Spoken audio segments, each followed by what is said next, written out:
How's everyone doing? I see, some of you all got jackets on. I got a sweater on because, in here we keep the AC on all day. But outside it's, luckily be in Southern California because it's warm out there. But we'll blame it if you all are cold on Clark. Clark keeps the AC on in here. All right. Right, Ryan. Donte, Ryan Young, GoodSports.com. What was the period after the season like? How much uncertainty was there for you? What other opportunities did you maybe have, and how did you get back in the fold? The biggest thing for me is, like I always have said in the past, I'm not focused on the past at all. So, pretty much regarding the majority of you guys' questions today, I would like to take everything from like going forward. Not really too much of focus on what has happened here in the past. That's, the past is the past. Everything right now we're focused on is making sure that, we win championships around here. Ryan? Ryan Abraham, USCFootball.com. What do you think of Alex Grinch's scheme? And I mean, it's going to take a little while to kind of learn what you need to do to coach the corners and stuff. You know what? Schematically, I don't think it's going to take a while. And that's the truth because one thing that, you guys got a chance to talk, to Coach Grinch is everything is about being simple, right? It's being simple for us as defensive coaches and defensive players, but yet extremely hard for the offense to handle. So I don't think, that will be hard at all, especially because he's an amazing communicator. So that's part of it. We have, a scheme that I think suits our players, right? It suits our coaches to be aggressive. And I think guys are going to go out there and play extremely fast and be really confident in their abilities of, at the same time, knowing what they have to do. Dan? Hey, Donte, Dave Greenspan with the Associated Press. You said you want to focus on looking forward, but is there anything you learned from your time as a head coach that'll help you be a better position coach moving forward? I learn things daily. I mean, I'm learning some things today right now sitting in this room. So it's not really about just what I've learned last year or per se, is I've learned so much in the last month, the last week, and I'm going to continue to learn. That's, just my job in this profession to continue to evolve, continue to develop, continue to learn at the same time, making sure that, I have like-minded people around us, like around me. So, it's not just what I've learned last year, it's what I've learned way before that and what I'll continue to learn. Bruce Carter, registered. Donte, what was it about, I guess, Lincoln's vision for moving this program forward that convinced you this was still the right place for you? It's like, once again, it's not really about what he said in the past as far as his vision is every day he's evolving, just like the times are around us. So I guess that's the biggest thing I will say. It's nothing that is stuck even from his past. We're not doing what he did per se at Oklahoma or what he even did last week. As the head coach, you can see his vision and it's constantly changing to evolve with the time. So when you have someone around you that's extremely smart, that's done it before, like in the past, and done it at a great high level, I'm sure he'll continue to do that because of the way that, he works as a person. Oh, I thought you raised your hand. Did you not? What's that? Did you raise your hand? Yeah, Yeah, hey, okay. African, and you've now been a part of two different staffs here. What's changed the most, given that you've been a part of the two staffs? What do you think has changed the most? I can't say what's changed the most, but I could just talk about what we're doing right now. What we're doing right now is making sure, like you said, you have to have a great relationship with these players. So, all these coaches have came in here and they're making sure that they're building, the proper relationship with the players we already have on this team. At the same time, like I say, it's constantly changing in college football right now, and you have things like the transfer portal, right? So right now you can see that we're building relationships right with the guys that's on this team, but yet we're constantly recruiting, right? We're constantly evolving, we're constantly doing everything possible to make sure that we're winning national championships around here. Did you know? Hey, Donte, Frank Ross, buddy.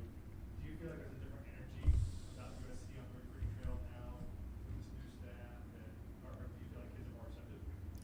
I wouldn't say it's a different energy on the trail. All I could talk about is like the people on the staff, the energy that they bring to the profession every day. And,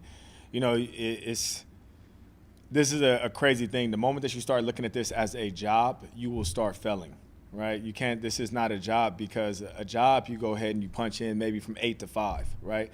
This particular thing is 24 hours a day, because you have players on this team that something may come up or somebody may get sick at 2 o'clock in the morning. You have to be available, right? At the same time, like I said, we're recruiting guys on the East Coast. We're recruiting guys, the Midwest, and Mountain Time and everywhere else. So when you're doing that, you have to always be available. If a guy on the East Coast is free at 7 a.m. in the morning, well, you better be free at 4 o'clock your time Pacific, right? So it's the energy that the guys bring and at the same time the want to be here, right? If you have a want to be here, you're going to do everything possible to make sure you succeed where you're at. Eric? Eric McKinney with USC.com. You lose a lot of kind of veteran playing time, corner and safety from last year. What's kind of the message to the guys, the new guys coming in and returners? I mean, that's great, to be honest, because at the same time, a place like USC is supposed to be like that. You're supposed to come here, get your degree, at the same time move on to the next level, right? But the biggest thing right now is that everybody is going to get a chance to compete because there's no favorites for a particular role or a particular job. I mean, they're all going to go out there and they're competing for a role, competing for a job. I mean, you look at all 5 spots in the secondary, it's not a starter that returns. So with it not being a starter that returns, the competition level will be extremely high, and that's what you want because you want practice to feel like the game. And that's what those guys are going to do. Everything is going to be evaluated. Everything is going to be graded. And that's not just what they do on the field, but that's also what they do off the field. And that's what you want. I mean, competition brings out the best in everyone.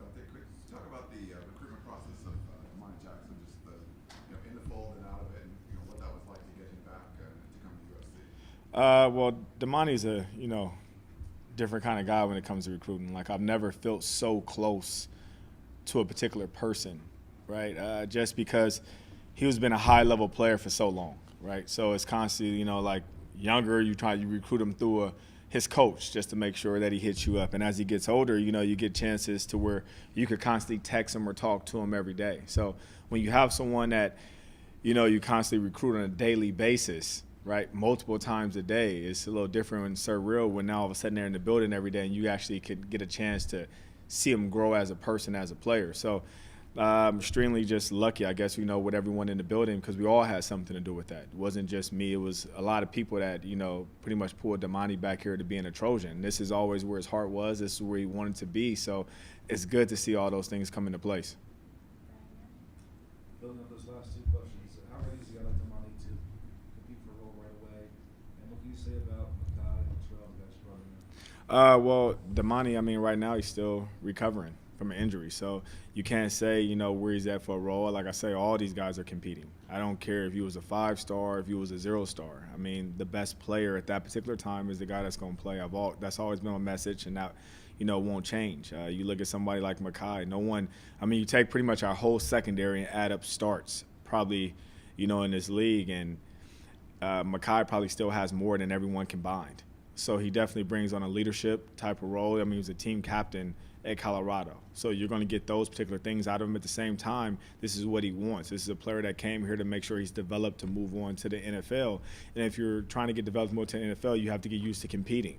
So it's nothing that's carved out for him. Nothing was promised to him but the opportunity, right? So that's good for him to already be in that particular environment where he knows he's not just showing up and he's the starter. He's, gets a chance to compete just like everyone else. And Latrell is a guy who knows the system. I mean, shoot, he knows the system probably better than I do. Just, for the simple fact that he had a chance to be in it for a year and grow and develop. And, he gets the benefit of, I guess, actually having a new coach in the system. So now he not only knows the system and knows what that particular coach asked of him from a coaching standpoint, but now he maybe can add a couple more things to his toolbox. So he's, just from day one, just stepping on the field, he's going to understand the verbiage, which is huge for a player. Everybody knows how to just run and jump, but the verbiage helps a player play particularly fast. And he brings that to the table. And yet it's another guy that's 6'1", 6'1.5", 190 pounds, extremely athletic. So looking forward to having all these guys out there competing. Very cool. Andy Reid from Daily Trojan. You mentioned earlier the transfer portal. How do you kind of anticipate that impacting the strategy of recruiting? The transfer portal is just huge. I mean, you just look at it as far as guys that maybe like we brought up, Makai, just a guy who's played a lot of football games, and you get a chance to right away just pull it up, and the guys he's competing against. Right, some of the guys, sometimes you watch film, you don't know maybe who that particular guy is going against, but with a guy like that, he was already competing in the South Division, going against the same guys we were competing against. So you get a chance to truly see him play against the same guys we got to play against last year or maybe the year before. So it helps in that regards of you actually know who they're playing against, what they're doing, and you have a better idea of maybe some of the systems they were in defensively or maybe what they were being taught. So you could get a true gauge on like, oh, this guy was getting pretty much taught this, and I could see what he was doing right or what he was doing wrong. Sometimes from, you look at high school film, guys are taught all different particular ways. So you watching the film, and you may think something is a negative, but you don't know maybe that was something that was being taught. Or you may look at something that's being a positive. Like, it goes both ways. So I guess it gives a clear understanding of knowing exactly what that player was doing and if he was doing it right or wrong. We're gonna finish with Stewart. Coach, super quick, as you were speaking broadcast, you mentioned Damani Jackson earlier, and I know he's recovering currently, but when he gets back, is that somebody you see that can be the Dory Jackson type, where not only is he a defensive playmaker, but somebody that can make plays, especially if he gets some time off? Well, you know this better than all of us, right? Just in this particular game nowadays, if you play DB, you better be able to make plays on special teams, right? And part of the things I think that hurt us a little bit, and when you lack depth, guys aren't able to play on special teams, right? But when you have depth, just from a competing standpoint, guys are able to go out there and compete on special teams to where it raises, right, our level of play on those particular units. You can win on offense, can win on defense, but yet that's still only 2/3 of the game, right? Special teams is actually a true 1/3 of the game. So, the more depth that you have as far as quality guys that can go out there and perform and play, and if you got guys kind of splitting some time or playing, not 90 plays a game on defense, but they're actually probably playing 55 or 60, now you can get some more of those plays back on special teams where it only ups the ante and raises the bar. So I look forward to all those guys actually being a chance to be able to compete, for a particular role on special teams also. Thanks, Donte. Thank you. If I don't.